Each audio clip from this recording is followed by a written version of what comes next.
Hey, just letting you know, this story mentions suicidal thoughts, so please take care as you listen.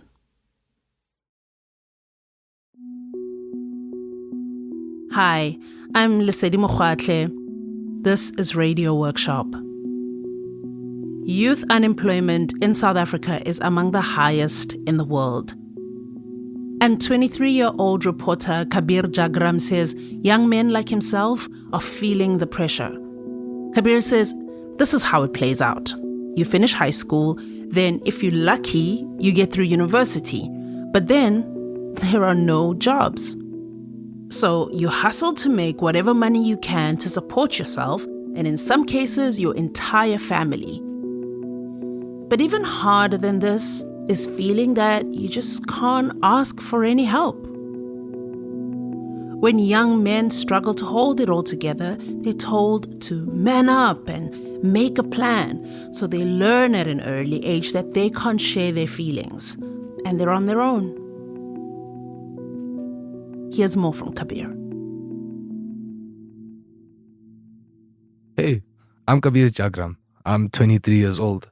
And I live in Johannesburg, or Jersey, the city of gold, home to more dollar millionaires than anywhere else in Africa.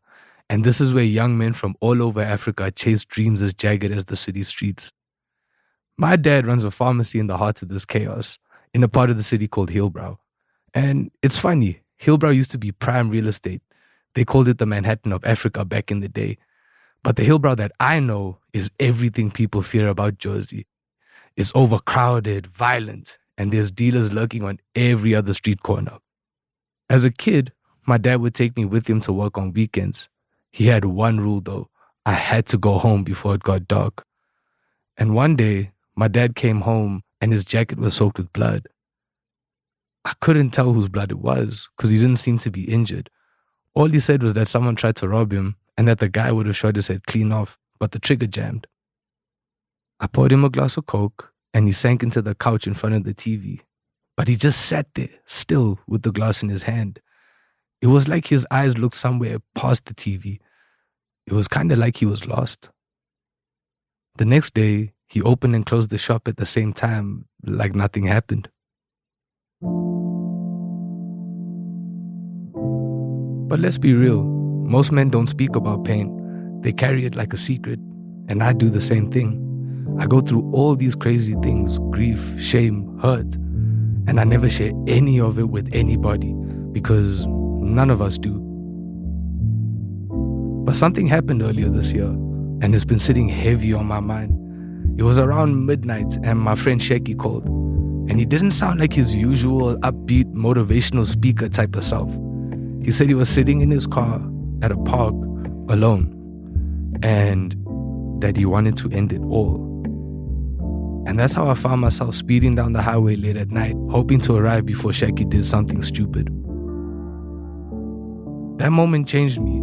It changed our whole friendship, yet we never talked about it. But how do you just keep quiet after something like that? And it made me wonder, do I really know who Shaki is?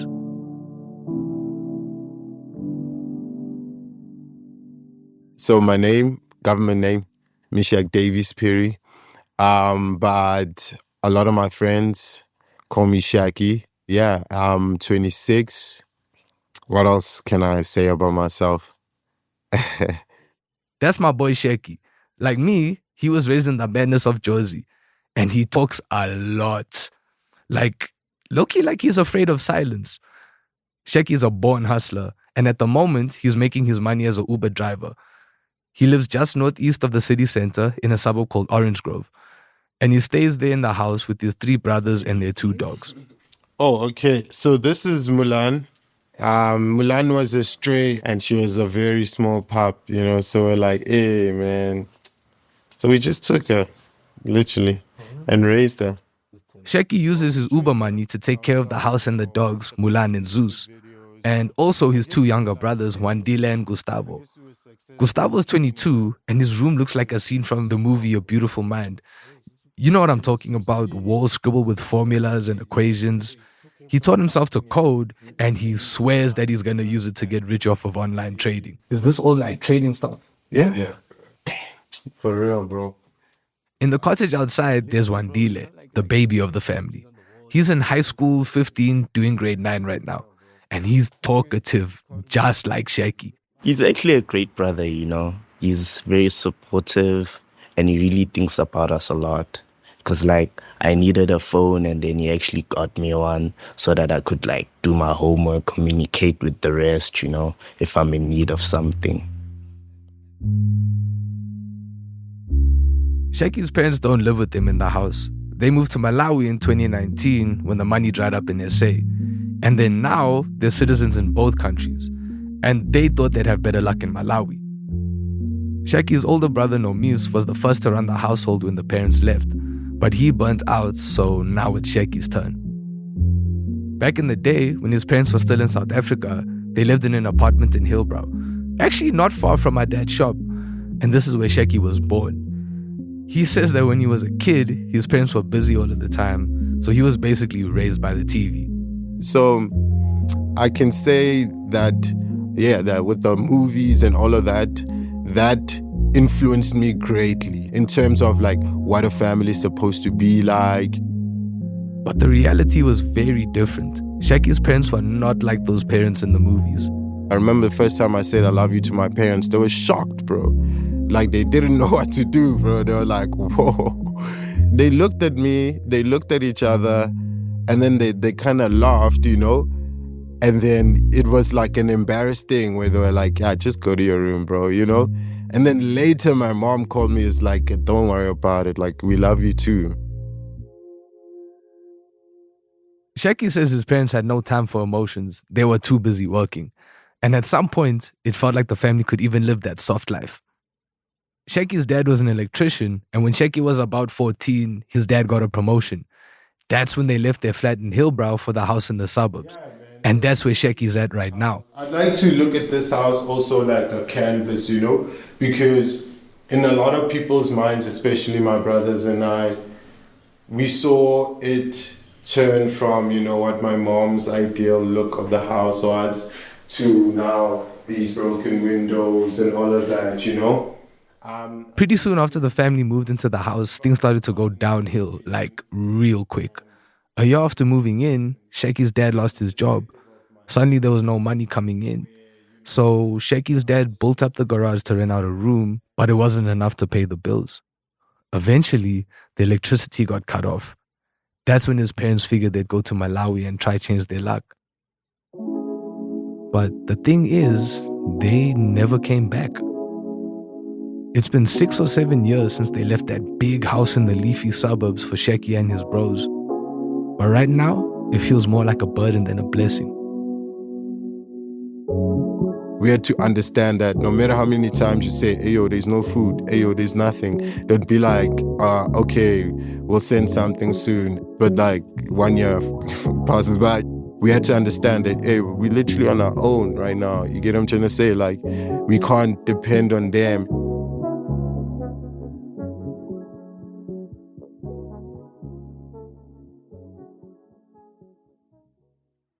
I met Shacky when he was 20. I was around 17 at the time. I just started hanging out with a bunch of these gents from my high school, and they called themselves 12 Dogs. They were this hip-hop group, and they had no plan, no studio, none of that fancy shit, man. Just a guitar covered in stickers, a laptop, and a mic in a homie's cottage. And I was low-key excited to have a space where I could bring my writing to life. One day I came to record, and Shacky was just there, yapping, cracking jokes. And while I sat in a corner writing a verse, he was outside the cottage with a bunch of the gents. He was passing a joint one way, he bit a fat chunk out of a mango, and he passed it the other way. And I was there thinking, what is this gent even doing here? Then he stepped to the mic with mango juice stains on his hand. Suddenly, these sweet, sentimental type of words started flowing from him. And somehow they just fit perfectly with the kind of music we made. And he low-key agreed. I was like, yeah. You know, finally, there's some people who are doing music out there, you know, who are on that level that I'm like, yeah, you see now I can work with someone, you know, now we can make something beautiful, you know. And from there, that's when everything really started for me, music-wise. But it wasn't just about music. We spent hours with our friend Lucas, smoking weed, talking shit, watching that Jersey skyline fade away from the stoop. And Shacky always told these crazy stories about growing up. He had low-key seen more of life by 20 than most adults ever will. We actually shared a lot, Shacky and I. That was my time, when I was introduced to what I refer to as a family. That was my time where I was introduced to people who would actually care about where I'm at, how I'm doing, how I'm feeling, And it was like this for about 5 years. All of us gents are like brothers. Then one day, I woke up to a flood of messages on the group chat. Everyone's talking about Shaky. Something about an Instagram story. I open my IG, I cough, and I can't believe this shit. Shaky is talking shit about us, saying something like we aren't good friends to him. We tried to hit him up, but he refused to take our calls. And so we figured, it's calm, we'll let him do his thing.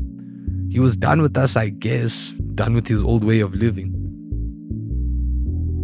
He was completely MIA for about a year. And then he calls on a random Thursday. I'm with the boys and we're loitering outside this depressingly empty bar. And we're trying to laugh at how badly we bombed at this open mic night. Shaky first calls our friend Lucas from an unknown number. But the call doesn't last long. And when Lucas comes back, he's shook.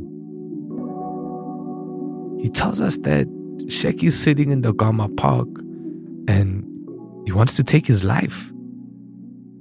So we jump in the car and boy, I fly down the M1. We don't care about no speeding fines at this point because Shaky's the only thing on our minds. Simon's there in the passenger seat saying some bullshit to me, but I cannot hear him. I'm just there speeding, hoping that I get to Shaky in time. When we arrive at the park, we find him sitting in his car in the darkness. He's holding his head in his left hand and his phone in the right. His mom's on speaker quoting Bible verses to him. Something about resisting the devil's invite. But he just sits there, motionless and unresponsive to her preachings. It was the first time she experienced me in a mess. Because she was always like, yeah, this guy is the guy who's numb, literally, right? Is the guy who doesn't give a shit. Because she was even like, bro, if you break down, then you understand, your bros are gone, bro, And she was more worried about yo, bro, you have to stand up. Shacky's mom hung up when we told her we were there. We sat with him for almost an hour and we basically said nothing. Because sometimes there's just nothing you can say. Nothing about the year gone by or how we got there. And when Shacky finally spoke, he said, yo, I almost let the devil in. I saw Shacky cry for the first time that night. And I saw him, really saw him. We drove him back to Lucas's house and sat on the same stoop we always did. And we did what we always did. Laugh, smoke, and stare out at that Jersey skyline. And the next day, everything was just back to normal. Just like when my dad opened shop after his incident. Damn. Just another day in the J, we like to say. But that night with Shacky was not just another night. And I couldn't just let it become that. So I finally asked Shacky, dog, what really happened that night? Then I drove up the hill, you check, where to Degama. And that's when, everything just started pouring, rain was pouring. Here's what he told me. In that whole year where Shacky was ghost, his life got really tough. He had to get real serious about making money. And he felt that he could only do that alone. No distractions, no time to kick it with the homies, no making music. For him, hustling looked like the only solution to his problems. He started a solar panel business with a friend, and for a while, business was booming. Shacky and his brothers even moved into a new house, and they were living that high life. They were even eating takeout now. Even the parents were eating because they could rent out the old family home. And for the first time in years, it seemed like Shacky's sacrifices were paying off. But just 6 months in, it all came crashing down. The business tanked, and Shacky says he didn't like who he was becoming. I feel like I was becoming a person that I didn't want, a person that I literally swore down to never be like. And that's when everything dawned on me, bro. I was like, yo, I'm literally being this guy. The kind of guy who borrows money and never pays it back. The kind who lies, not just to others, but to himself. Anything to avoid going back to the bottom. But that's exactly where he went. He moved back into his parents' house and it was a mess. There was no electricity. The city threatened to cut the water. Shacky's parents were massively behind on mortgage payments. And then the bank came calling. They were going to take the house. That was my first ever like mental breakdown, like heavy, where now it's like, yo, Shacky, bro, you tried your best, now, but here it's bigger than you, boy. It's bigger than me.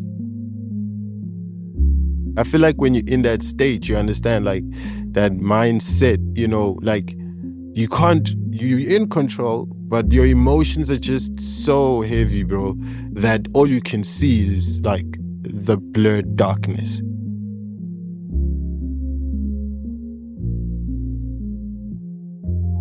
I hear the boy and I feel for Shacky. I really wish that I knew. But I noticed that he's becoming so much more open about his struggles. He's no longer just this shit-talking hustler that I knew before. He's the same sweet, sentimental guy I met when we first made music. And I know that he's healing because he's making music again. My baby, you are so fly, you're so high. If I let go in the wrong way, Mind you, we can't afford a therapist, you know, we can't afford counseling or whatever. We can't even afford another day or another week unless we, you know, grind. But my point is, poetry and music just helps me deal with all of that. So it's like, slow it down, let it out through the music, listen to the music, understand it, deal with it, you know? I pull up at least once a week now to check on him. And these visits have become like a ritual for us because it's a way to keep each other going. I'm sitting on Shacky's balcony. He's telling me stories about the home he's soon going to say goodbye to. This is where, I think more than 6-7 years ago, we used to like have dinners and braais until everything just went left. Unfortunately, you can't see the view because the tree's blocking it there. But that's the Santon view, you know, the $1 million view. Shacky's still figuring it out, but his suffering's now out in the open. And funny enough, I don't see him as any weaker for it. I just see him. And then when he asks about my pain, all of a sudden I feel ashamed. Maybe I'm scared of stepping out of my shell. Like if I show what's going on inside me, I'll be exposed and crushed. Because that part of me is just not the same as the man outside. And then I remember how brave he's been, sharing all he did with me. So I figure it's only right I keep it real with him. You know, it's funny because I get depressed like a lot. Like I think most of my days of the week I'm depressed for some reason. I don't understand why. Like dash in, dash out. Yeah, exactly. You know, it's like uncontrollable to me. Yeah. But it's like, I don't know, like now with all these conversations that happen and the fact that, you know, we actually, now it's like that space has always been there, but now I realize that space is there. And it's kind of like, I'm okay and it's not so scary living with the fact that I'm always depressed. Because actually, there's not something wrong with me. There's nothing wrong, bro. There's nothing wrong, bro. Nothing to be ashamed of. I didn't even know that I needed to hear that. See, I was raised to believe that silence makes you strong, but there's so much freedom in being real. 2 weeks ago, Shacky told me to pull up to the studio. Same spot, same mic as back in the day. And he wanted me to hop on this new track he was working on. And the beat dropped. It was this trippy, wavy kind of vibe. The windows were rattling, and I stood there trying to catch the bounce. And Shacky was pressing me to record. But I just couldn't find the words. I was stuck and overthinking. So Shacky stepped in. He started playing with flows, fearless, genuine, and free. Always finding the words when I can't. And here's what he came up with that day.